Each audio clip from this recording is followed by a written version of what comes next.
ಮಾಜಿ ಪ್ರಧಾನಿ ದೇವೇಗೌಡರ ರಾಜಕೀಯ ಸಂಕಷ್ಟದ ಪರಿಸ್ಥಿತಿಯಲ್ಲಿ ಅರಕಲಗೂಡು ತಾಲೂಕಿನ ಜನರು ಆತ್ಮವಿಶ್ವಾಸ ತುಂಬಿದ ಹೆಗ್ಗಳಿಕೆಗೆ ಪಾತ್ರವಾಗಿದ್ದೀರಿ. ಅದನ್ನು ಎಂದಿಗೂ ದೇವೇಗೌಡರ ಕುಟುಂಬ ಮರೆಯುವುದಿಲ್ಲ ಎಂದು ಮಾಜಿ ಸಚಿವ ಹಾಗೂ ಹಾಲಿ ಶಾಸಕ ಎಚ್.ಡಿ. ರೇವಣ್ಣ ತಿಳಿಸಿದರು. ಶನಿವಾರ ಪಟ್ಟಣದ ಶಿವದೇವ ಮಂಗಳ ಮಂದಿರದಲ್ಲಿ ನಡೆದ ಜೆಡಿಎಸ್ ಕಾರ್ಯಕರ್ತರು, ಮುಖಂಡರ ಪೂರ್ವಭಾವಿ ಸಭೆಯನ್ನು ಉದ್ಘಾಟಿಸಿ ಮಾತನಾಡಿದ ಅವರು, ದೇವೇಗೌಡರು ಕುಮಾರಸ್ವಾಮಿಯವರು ಈ ರಾಜ್ಯದ ಮುಖ್ಯಮಂತ್ರಿಯಾಗಿದ್ದ ಅವಧಿಯಲ್ಲಿ ಈ ಕ್ಷೇತ್ರಕ್ಕೆ ನೂರಾರು ಕೋಟಿ ರು ಹಣವನ್ನು ನೀಡಿ ಅಭಿವೃದ್ಧಿಗೆ ಶ್ರಮಿಸಿದ್ದಾರೆ. ಮುಂದೆಯೂ ಒಳ್ಳೆಯ ಕಾಲ ಬರುತ್ತದೆ. ಇಲ್ಲಿನ ಶಾಸಕರು ನಾನು ಜತೆಗೂಡಿ ಮತ್ತಷ್ಟು ಅಭಿವೃದ್ಧಿಯನ್ನು ಕೈಗೊಳ್ಳುವ ಭರವಸೆಯನ್ನು ನೀಡಿದರು.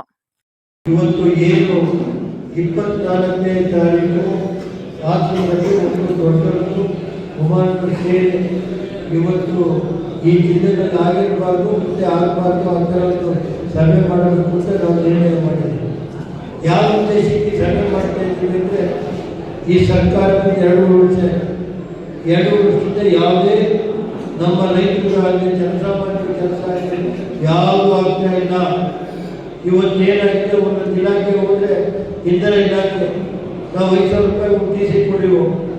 ಇವತ್ತು ಅಕ್ಕೂರಿಗೆ ಒಂದು 2,000 ಡೀಸೆಲ್ ಮಾಡಿಕೊಟ್ಟಿದ್ದಾರೆ. ಅಕ್ಕೂರು ಮಾಜಿ ಮಂತ್ರಿ ಹಾಗೂ ಹಾಲಿ ಶಾಸಕರಾದ ಎ. ಮಂಜು ಅವರು ಮಾತನಾಡಿ, ನಾನು ಈ ಕ್ಷೇತ್ರದಲ್ಲಿ ಜೆಡಿಎಸ್ ಪಕ್ಷದ ಶಾಸಕನಾದ ಮೇಲೆ ಪಕ್ಷದ ಬಲವರ್ಧನೆಗೆ ನಿತ್ಯವೂ ಶ್ರಮಿಸುತ್ತಾ ಬರುತ್ತಿರುವೆ. ಪಕ್ಷ ಮತ್ತು ನನ್ನ ಮೇಲೆ ಇಟ್ಟಿರುವ ಮತದಾರರ ನಿರೀಕ್ಷೆಯನ್ನು ಯಾವುದೇ ಕಾರಣಕ್ಕೂ ಹುಸಿಗೊಳಿಸುವುದಿಲ್ಲ. ಇಳಿ ವಯಸ್ಸಿನಲ್ಲಿಯೂ ನಮ್ಮ ನಾಯಕರಾದ ಮಾಜಿ ಪ್ರಧಾನಿ ದೇವೇಗೌಡರು ಪಕ್ಷದ ಸಂಘಟನೆಯಲ್ಲಿ ನಿರತವಾಗಿದ್ದಾರೆ. ನಾವು ಕೂಡ ಅವರಿಗಿಂತ ಹೆಚ್ಚಿನ ರೀತಿಯಲ್ಲಿ ಸಂಘಟನೆ ಮಾಡಬೇಕಿದೆ. 2028ಕ್ಕೆ ಕುಮಾರಸ್ವಾಮಿಯವರು ರಾಜ್ಯದ ಮುಖ್ಯಮಂತ್ರಿಯಾಗುವುದು ನಿಶ್ಚಿತ. ರೇವಣ್ಣ ಮಂತ್ರಿಯಾಗುವುದು ಕೂಡ ಅಷ್ಟೇ ಖಚಿತವಾಗಿದೆ. ಹಾಸನದಲ್ಲಿ ಜನವರಿ 24ರಂದು ನಡೆಯುವ ಜೆಡಿಎಸ್ ಪಕ್ಷದ ಬೃಹತ್ ಸಮಾವೇಶದಲ್ಲಿ ಮಾಜಿ ಪ್ರಧಾನಿ ದೇವೇಗೌಡ, ಕೇಂದ್ರ ಸಚಿವ ಕುಮಾರಸ್ವಾಮಿ ಸೇರಿದಂತೆ ಇತರೆ ಗಣ್ಯರು ಭಾಗವಹಿಸುತ್ತಿದ್ದಾರೆ. ಅಂದಿನ ಕಾರ್ಯಕ್ರಮದಲ್ಲಿ ಈ ಕ್ಷೇತ್ರದಿಂದ 25,000ಕ್ಕೂ ಅಧಿಕ ಸಂಖ್ಯೆಯಲ್ಲಿ ಕಾರ್ಯಕರ್ತರು ಭಾಗವಹಿಸಿ ಇತಿಹಾಸ ನಿರ್ಮಿಸಬೇಕಿದೆ.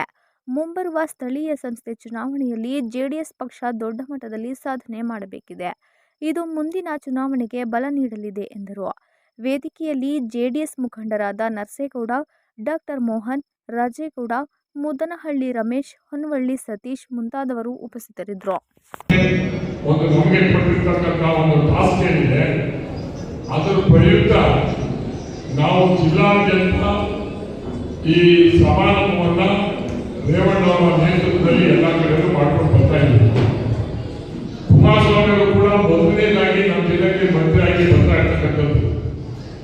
ನಮ್ಮ ಪಕ್ಷ ಇದೆ ಅಂತ ಹೇಳಿ ಗ್ರಾಮ ಪಂಚಾಯತಿ, ಜಿಲ್ಲಾ ಪಂಚಾಯತಿ, ತಾಲೂಕ್ ಪಂಚಾಯತಿ ಬರ್ತಕ್ಕಂಥ ಚುನಾವಣೆಗೆ ಸಂಘಟನೆ ಮಾಡೋದ್ರ ಮುಖಾಂತರ ಇವತ್ತು 24ನೇ ತಾರೀಕು ನಾವು ರಾಜ್ಯದಲ್ಲಿ ಇತಿಹಾಸ ನಿರ್ಮಾಣ ಮಾಡಬೇಕು ಅಂತ ಹೇಳಿ ಒಂದು ಸಮಾರಂಭನ ಮಾಡಲೇಬೇಕು ಅಂತ ಹೇಳಿ ದೊಡ್ಡವರ ಒಂದು ಇಚ್ಛೆಯಂತೆ ರೇವಣ್ಣವರ ಒಂದು ಆಸೆ.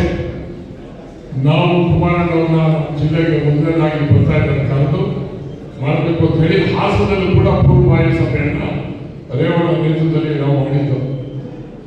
ಬಹುಶಃ ನಾವೆಲ್ಲರೂ ಉತ್ಸಾಹ ಆಗಿದ್ದೀವಿ, ಹೊರಡಬೇಕು.